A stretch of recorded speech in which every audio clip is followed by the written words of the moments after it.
Vamos a cerrar el día del mercado de capitales. Justamente estaba mirando las cuentas comitentes. Nicolás Borra de Balance Capital con nosotros. Nico, ¿cómo estás? ¿Cómo estás, Santi? Está para verlo porque lo que vi no me gustó nada para arrancar, o para arrancar no, para finalizar septiembre, último día de septiembre, Nico. Bueno, sí, la verdad que hoy lo que estamos viendo para abajo vendría a ser todo lo que es el equity argentino.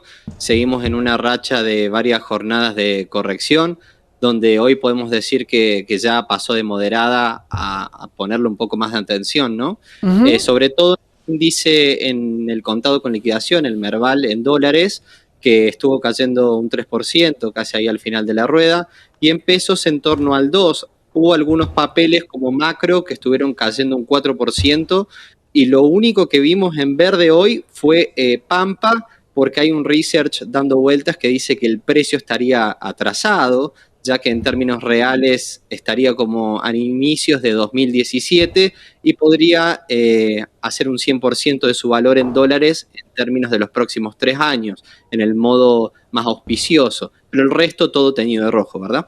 Estamos hablando de empresas como Edenor, cuando de cara a un aumento nuevo en tarifas eléctricas, Galicia, cuyo suba en cuanto al sector bancario estaba prácticamente garantizada. Igual vamos a cerrar un buen septiembre para las acciones argentinas, Nico, pero claro, en los últimos días y sospechosamente después del campanazo en Wall Street, todas las acciones se desplomaron. Y a veces que se utiliza mucho, ¿no? La simbología de esto pasó por tal cosa. Obviamente es una cuestión de coincidencia, pero es cierto, el mercado no repunta. No, sí, es cierto que por ahí nosotros atribuimos ciertos hechos a las bajas o incluso a las subas, pero también el mercado somos nosotros y las emociones, y lo que sí se está Claro. viendo es que muchos están saliendo del equity tomando ganancia para irse a activos que ni siquiera son más conservadores, yo diría moderados, están optando mucho en renta fija en dólares. En cuanto a bonares, yo había dicho que la curva media larga desde el 35 para arriba, estamos hablando de Ujú. los AL, ¿verdad?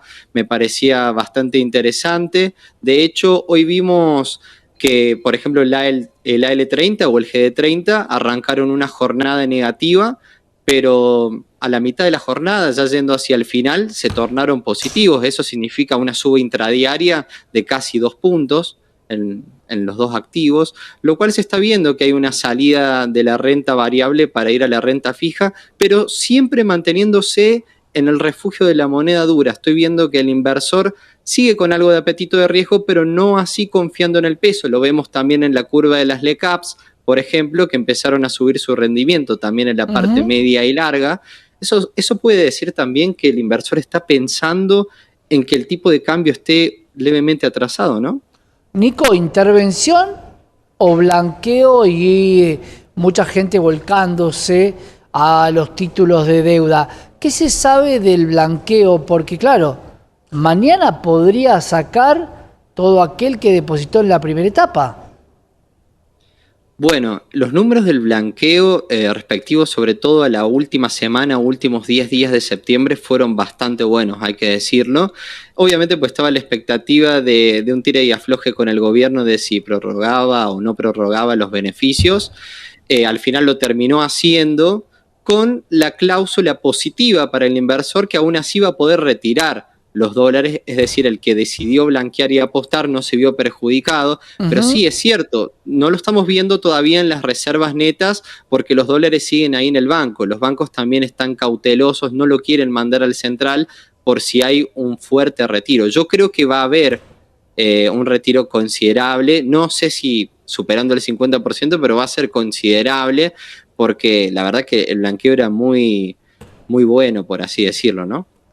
¿Hay algún tipo de arbitraje respecto a la ley local con la ley internacional, entendiendo que la ley internacional mueve al ENVI y por ende puede favorecer a la baja del riesgo país, un objetivo que tiene el gobierno nacional? Bueno, sí, por ejemplo, en el AL30, o sea, la parte más corta de la curva, estuvimos viendo que las subidas más pronunciadas, incluso hoy, se están viendo en el papel denominado en dólar MEP, mientras que el de ley extranjera, el GD, no sube tan fuerte como la L30. Entonces uno podría rotar si quisiera tener la protección de la ley extranjera, ¿no? Pero aún así hay que tener en cuenta que los detalles, llegado el caso, si uno va a un litigio, para el pequeño inversor realmente no le hace mucho la diferencia. Es para aquel que tiene un capital considerable y que también puede llevar a cabo el litigio en Nueva York, ¿verdad? Nico, hablamos de lo que tiene que ver con los CDRs y la performance también de cara a la baja del contado con liquidación, bastante mala en los últimos días.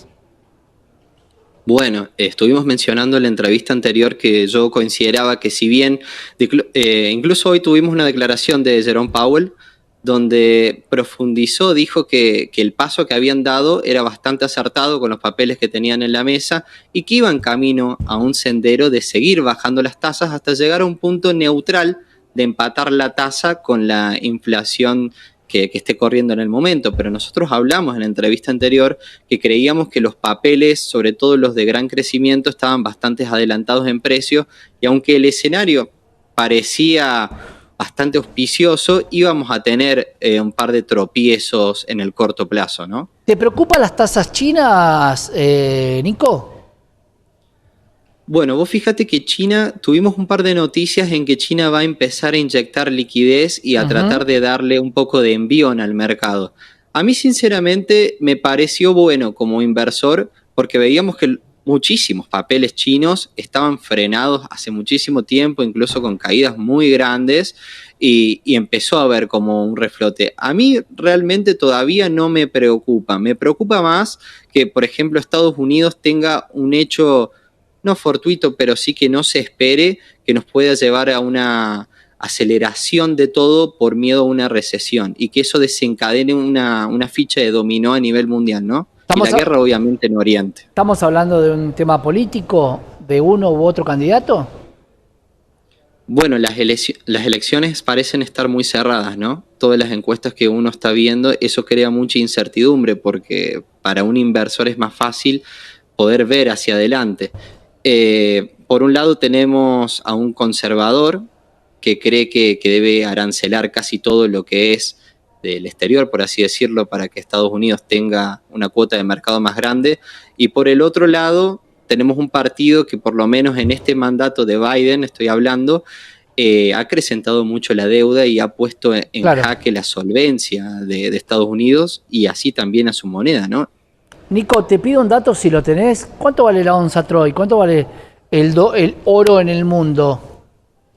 Bueno, el oro en el mundo la semana pasada iba récord tras récord. De hecho, llegó a tocar los $2.700. Ahora puntualmente no sé exactamente, te lo puedo decir, pero sí, batimos récord del oro la semana pasada. Eso es refugio de valor. El mundo, el inversor está viendo que de algún lado, en algún momento puede llegar a venir o a oscurecerse un poco el panorama.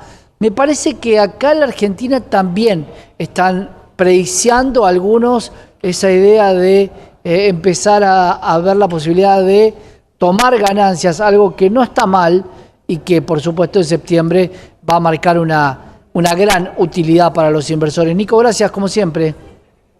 Muchas gracias, Santi. Un gran abrazo, Nicolás Borra, analista de mercado de Balance Capital, trayéndote la información para cerrar.